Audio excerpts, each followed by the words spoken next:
golden age of flying. Flying was a bastion of civility, but today,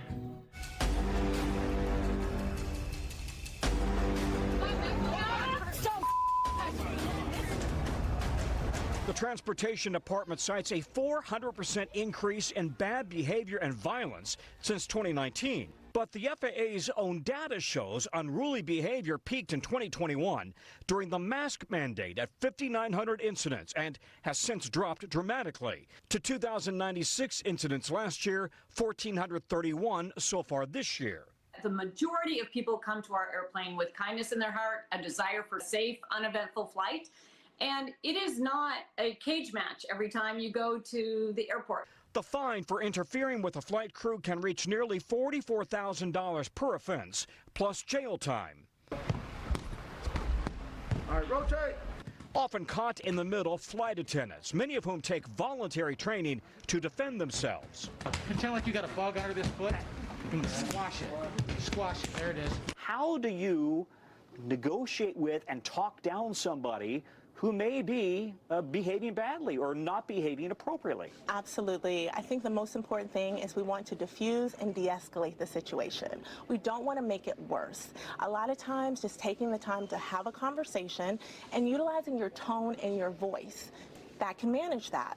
Let's bring civility and manners back. Now, the DOT is asking passengers to remember their manners, offer help to senior citizens or pregnant women putting a bag in the overhead bin, keep children under control, and dress with respect. The golden age of travel begins with you.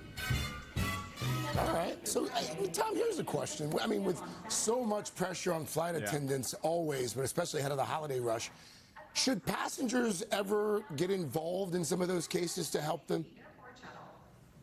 You know, I asked the exact same thing of senior flight attendants. They say, listen, they are trained to de-escalate situations. They use language that they've all been taught how to use to kind of calm tempers, bring people under control. That said, they also do rely on passengers to step in if things are getting out of control. If a flight attendant is being assaulted, for example, they may need passengers to step in and help control that situation, but really not in every situation. And by the way, I asked, what does this mean? Dress with respect? It really means, can you keep your shoes and socks on?